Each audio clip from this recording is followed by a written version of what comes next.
Good morning, नमस्कार, स्वागत है आपका हमारे चैनल जीएस स्टडी 94 में। और दोस्तों मैं यश।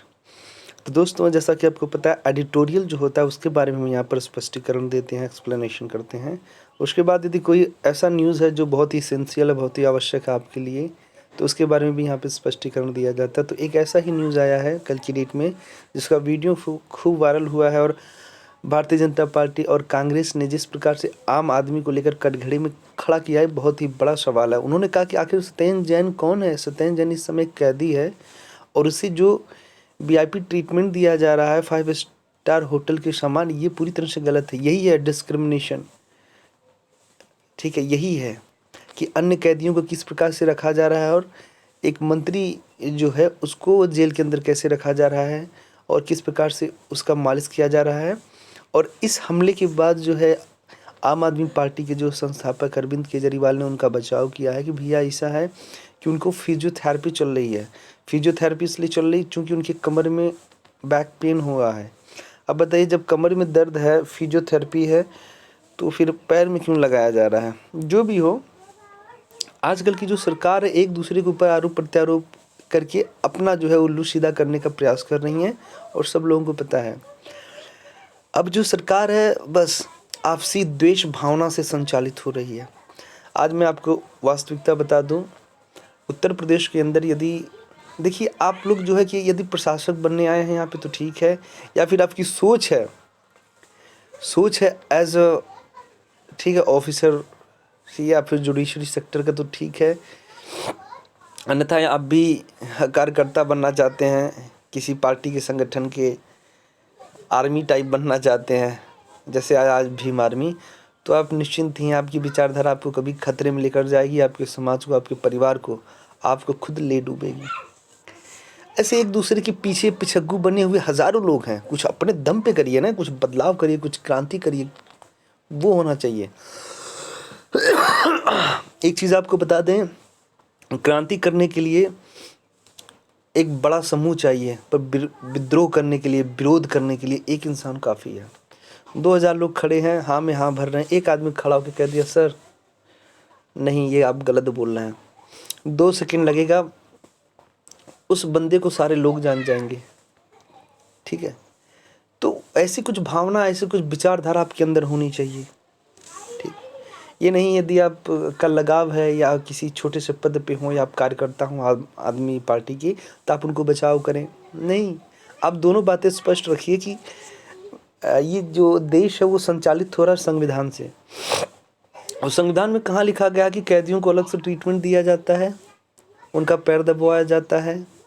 ठीक, तो ये जो राय है, देखिए 5 दिसंबर को जिस प्रकार से गुजरात के अंदर विधानसभा का चुनाव होने वाला है, तो इस चीज़ को भी उछाला जाएगा।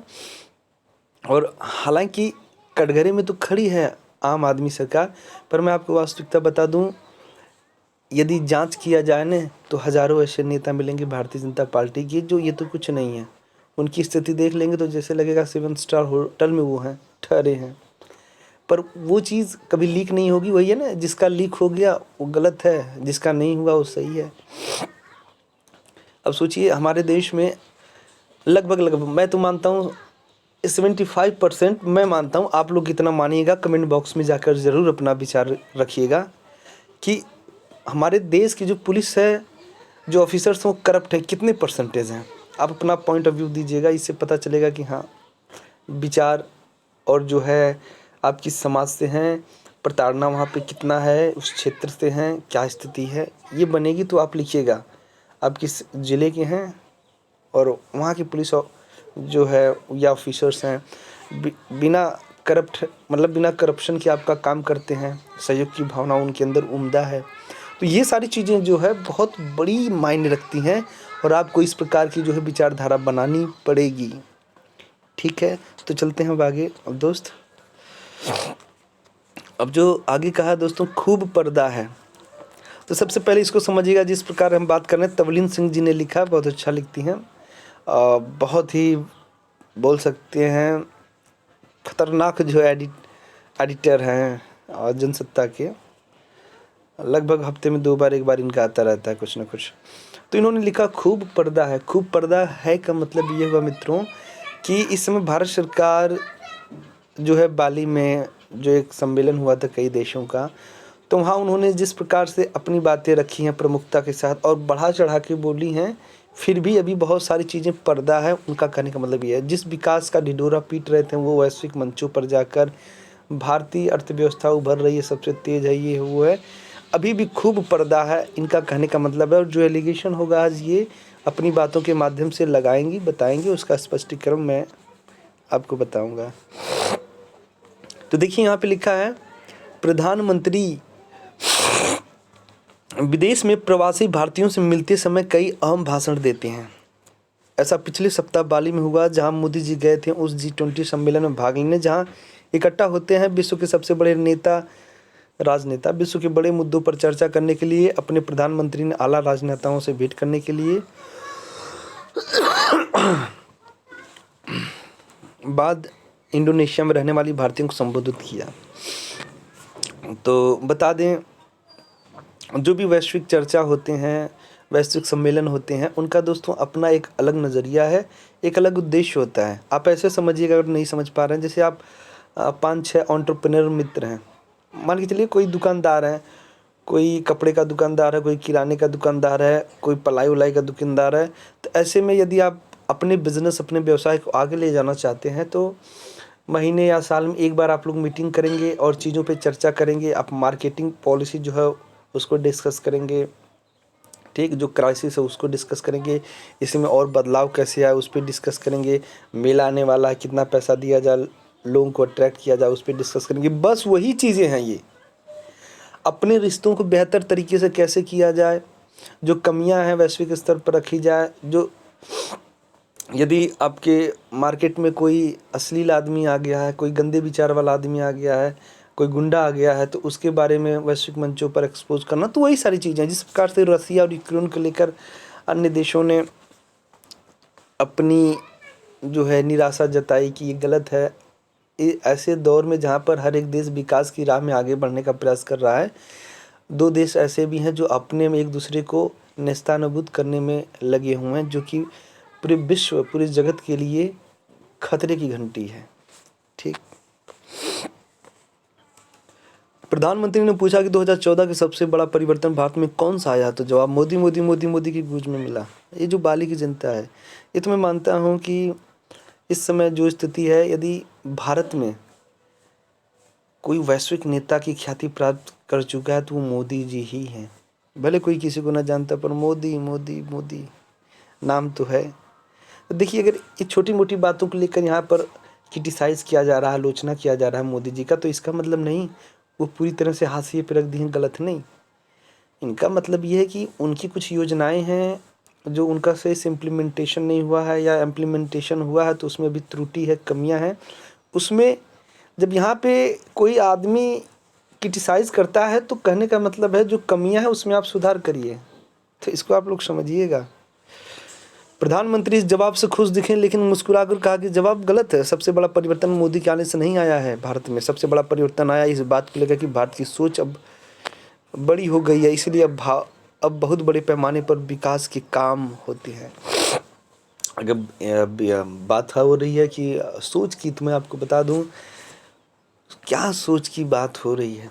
आज हमारे देश में छोटे मोटे संगठन लोग बनाकर जिस प्रकार से गलत चीज़ों को उकसा रहे हैं, वो बहुत भयानक होने जा रही है। अलग अलग लोग संप्रदाय बना रहे हैं, सभाएं कर रहे हैं, जिनका उद्देश्य अलग है। कोई हिंदुओं के खिलाफ है, तो कोई मुसलमानों के खिलाफ है, कोई क्रिश्चियनों के खिलाफ है।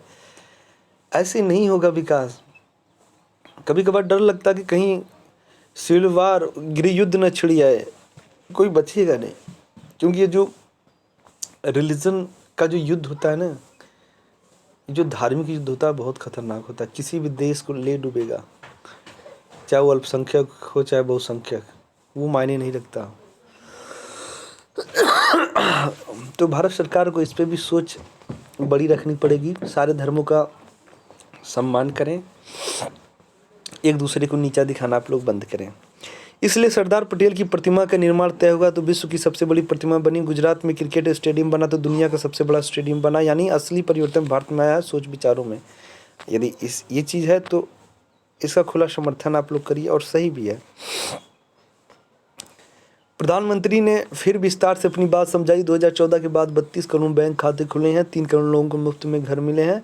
रही बात कोविड के टीकाकरण की, तो गौरवान्वित होते हुए मोदी ने कहा कि भारत में इतने लोगों को टीके लगवाने का काम हुआ है जो यूरोप और अमेरिका की कुल आबादी से दुगना है। भारत में विकास इतनी तेजी से हो रहा है कि अब वह दिन दूर नहीं जब भारत विकसित देशों की श्रेणी में कदम रखेगा। मैंने यह भाषण गौर से सुना और वे तमाम तस्वीरें भी देखी टीवी और सोशल मीडिया पर, जिसमें मोदी दिखते हैं जो बाइडेन और इमैनुअल मैक्रो जैसे नेताओं से बात करते हुए। प्रधानमंत्री ने खुद अपने ट्विटर हैंडल पर इन तस्वीरों को जारी किया और कई भक्त मिजाज पत्रकारों ने ट्वीट करके कहा कि दुनिया भारत के प्रधानमंत्री का इतना सम्मान कर सकती है तो भारतवासी क्यों उनकी आलोचना करते फिरते हैं। वे शायद भूल गए थे कि चापलूसी करने में कि आलोचक हर लोकतांत्रिक देश में मिलते हैं। जहां आलोचक नहीं मिलते उन देशों को लोकतांत्रिक नहीं कहा जा सकता। देखिए, अभी मैं उस चीज़ को बता रहा था, यदि आप किसी को क्रिटिसाइज़ करते हैं, किसी की आलोचना करते हैं, तो इसका मतलब नहीं कि आप उनके खिलाफ हैं। नहीं, ये जो आलोचक होते हैं ना, जैसे पक्ष विपक्ष पार्टियां होती हैं, ऐसे ये विपक्षी हैं। आपका ध्यान हमेशा सही तरफ रखने के लिए आलोचकों का बहुत ही योगदान है किसी भी लोकतांत्रिक देश में। भैया ऐसा तो नहीं है, नहीं आप कम्युनिस्ट हैं, आप राजतंत्र हैं, कुछ कोई बोलेगा तो आप कटवा डालेंगे, मरवा डालेंगे। इसलिए ऐसे लोकतांत्रिक विचारों का, ऐसे लोकतांत्रिक लोगों का आप लोग अभिनंदन करिए और शुक्रगुजार करिए कि ऐसे लोग देश में मिले हैं, ऐसे पढ़े लिखे योग्य जो समाज के बारे में सोच रहे हैं। ऐसे ही लोग तो समाज का नज़रिया बदल देते हैं। मैं आज खुलकर कह सकती हूँ कि यहाँ की मोदी चाहे अपनी सरकार की जितनी मर्जी सफलताएं गिनाएं, सच तो यह है कि कई अति महत्वपूर्ण क्षेत्रों में आज तक वह परिवर्तन नज़र नहीं आता जिसके बिना भारत कभी विकसित देश नहीं माना जाएगा।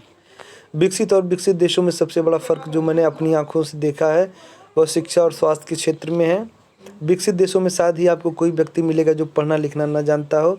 अब विकसित देशों में ऐसा नहीं है, बल्कि वे लोग जो हमारे देश में सरकारी स्कूलों से पढ़ाई करके निकलते हैं उनको अक्सर साक्षरता ही हासिल होती है, शिक्षा नहीं। यह ऐसे दौर में है जब शिक्षित उनको माना जाता है जो कंप्यूटर की समझ रखते हों। ग्रामीण सरकारी स्कूल बहुत कम है जहां बच्चे अपने काम का लैपटॉप या आईपैड पर करते हों। कोविड के दौर में यही मुख्य कारण था गांव में बच्चों की पढ़ाई रुक न जाने का। तो बता दें, शिक्षा को लेकर जिस प्रकार से यहाँ पे लिखा गया है तो उसका मैं भी समर्थन करता हूँ बातों का, कि आज भी आप चले जाइए जो रूरल एरियाज़ है, ठीक है, अर्बन एरियाज़ के अपेक्षा रूरल में स्थिति बहुत ही दयनीय है शिक्षा की। मतलब जो ग्रामीण इलाकों में जो शिक्षा पद्धति है जो शहरों की अपेक्षा बहुत ही कमज़ोर है। यहाँ पे बता दें, बहुत सारे प्रलोभन दिए जाते हैं बच्चों को कि भैया मिड डे मील योजना संचालित किया जा रहा है और खाने के बहाने ही बच्चे आएंगे पर आएंगे। पर दोस्तों, जिस प्रकार से यहाँ में शिक्षक तैनात हैं, शिक्षकों को ज्ञान नहीं है। आए दिन जिस प्रकार से कुछ वीडियोस फुटेज देखने को मिलता है और कुछ लोग तो पेपर पढ़ने में व्यस्त रहते हैं, कुछ लोग पंखा चलवाते हैं बच्चों से, कुछ लोग साफ़ सफाई करवाते हैं। मतलब जिस प्रकार की शिक्षा होनी चाहिए, यही कारण है कि दोस्तों यदि शिक्षा अच्छी होती जो गवर्नमेंट स्कूलों में, तो एक गरीब आदमी अपने बच्चों को प्राइवेट में 3,000-2,000 की फ़ीस में क्यों भेजता। तो कहीं ना कहीं इसकी गुणवत्ता कम है और इसकी सुधार करनी चाहिए। दबाव डालिए लोगों के ऊपर। और कुछ शिक्षक ऐसे भी हैं, यही जो आपका प्राथमिक शिक्षा है विद्यालय, इसमें बहुत अच्छा काम कर रहे हैं जिस वजह से उनका मान सम्मान हमेशा बढ़ता है। तो ये बहुत बड़ा डिफरेंस है विकसित और अविकसित राष्ट्रों में। इसे पहले आप दूर करें।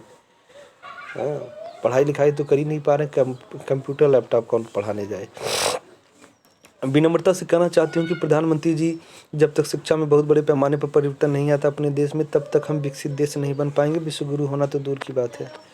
विकसित देशों और अविकसित देशों में फ़र्क एक और है, यह कि शहरों कस्बों और गाँव में हर मोड़ हर गली में सड़ते कूड़े के ढेर नहीं दिखते हैं। भारत का हाल यह है कि देश की हर राजधानी में कूड़े के ढेर नहीं, पहाड़ दिखते हैं। तो कई वीडियोज़ मैं इस पर बना चुका हूँ। जिस प्रकार से दिल्ली के गाज़ियाबाद में एक गाजीपुर इलाका है, नहीं गाज़ियाबाद में नहीं, सॉरी गाजीपुर है, वहाँ पे जिस प्रकार से कई पहाड़ों का ढेर दिखता है, आप हैरान हो जाएंगे। सच मानिए, आपको लगेगा कि मैं शिमला का पहाड़ देख रहा हूँ दिल्ली से दूर से। ये स्थिति है, इतनी भयानक है। तो ये सब क्या है? आप कितना भी स्वस्थ खाना खा लें, अपना परिवेश माहौल कर लें, पर जब तक कचरे का ढेर रहेगा ना, आपको जीने नहीं देगा। इसीलिए यही कारण कि दोस्तों डेंगू शहरों में पैर पसार के बैठे हैं, किसी को छोड़ नहीं रहे हैं। गंदगी रहेगी तो कौन बचेगा। जो हवा में दिन भर जहर उगलते हैं इतना ज़्यादा कि हर सांस में दिल्ली के नागरिकों को जहर लेना पड़ता है अपने फेफड़ों में। रही बात पीने के पानी की, तो हमारा हाल यह है कि अमीर से अमीर भारतीय भी अपने घरों में पानी को साफ़ करने के बाद ही पी सकता है। विकसित देशों में नल से आता है स्वच्छ पानी। इन चीज़ों की तरफ मोदी की नज़रें तो गई हैं और कई योजनाएं और नीतियां बनी भी हैं, लेकिन अभी तक विशेष परिवर्तन देखने को नहीं मिला है, बावजूद इसके कि मोदी के दौर में स्वच्छ भारत योजना शुरू की गई थी। एक और बहुत ज़रूरी फ़र्क है कि हमें और विकसित देशों में यह कि विकसित देशों में आम इंसान की इज्जत होती है, सो उसको किसी सीवर में नहीं उतारा जाता है, बिना ऐसे कपड़े पहनाए जो उसके शरीर और स्वास्थ्य को खतरे में न डाले। कहने को प्रधानमंत्री जी ये छोटी छोटी बातें हैं, लेकिन थोड़ा बहुत अगर आपका ध्यान छोटी चीज़ों की तरफ जब जाएगा तो आपको अच्छी तरह दिखेगा कि भारत विकसित देश बनने से कितनी दूर है। अभी समस्या और भी है, लेकिन जिस दिन भारत के हर नागरिक को बेहतरीन शिक्षा और स्वास्थ्य सेवाएं मिलने लगेंगी, उस दिन देश में असली परिवर्तन दिखने लगेगा। स्वास्थ्य और शिक्षित लोग होते हैं हर देश का सबसे बड़ा धन, उस देश के सिर का ताज। जिन प्रवासी भारतीयों को संबोधित कर रहे थे प्रधानमंत्री, पिछले सप्ताह में भारत छोड़कर भागे हैं, क्योंकि अपने भारत महान में रोज़मर्रा की ज़िंदगी काफ़ी कठिन है। जय हो। हाँ तो दोस्तों, सारी चीज़ों को मैं पढ़ लिया और बता रहा हूँ। बहुत मज़े की बात इन्होंने लिखा है। इन्होंने लिखा है कि भैया ये जो बाली में अप्रवासी भारतीय हैं, ठीक है, ये जो मोदी मोदी के नारे लगा रहे थे, ये कई दशक पहले इंडोनेशिया में जाके बस चुके हैं। और वहाँ पे जाने का कारण क्या था, क्या औचित्य है। आज तो भारत बहुत अच्छा काम कर रहा है, तो क्यों नहीं अपना बिजनेस सेटअप कर लेते यहाँ पे। वो काफ़ी दूर हो चुके हैं, उनको शायद यहाँ की स्थिति पता नहीं है। इतना अच्छा भारत होता है, यहाँ की स्थितियाँ होती हैं, तो यहाँ रोज़गार क्यों नहीं कोई लेता। क्यों अमेरिका जा रहा है, क्यों यूरोप जा रहा है, क्यों इंडोनेशिया जा रहा है। जो कौशल, जो योग्यता भारत जैसे देश में दिखानी चाहिए, वो जाके आप दूसरी कंपनी को प्रमोट कर रहे हैं। फिर क्या मतलब है ऐसे शिक्षा का। अभी आप यहाँ पे कोई कंपनी डालेंगे तो 50 ठो आ जाएंगे गुंडे बदमाश, हफ्ता दो ये दो। तो इन सारी चीज़ों का सिक्योरिटी कौन दिलाएगा, कौन, कोई नहीं दिलाएगा। क्योंकि वो जो है, जो शासन के नेता हैं, वो प्रशासन के माध्यम से आपसे हफ्ता लेंगे, नहीं तो कोई वहाँ के स्थानीय गुंडे से लेंगे। वही सब चीज़ें हैं। तो आज के लिए इतना ही। नमस्कार, धन्यवाद।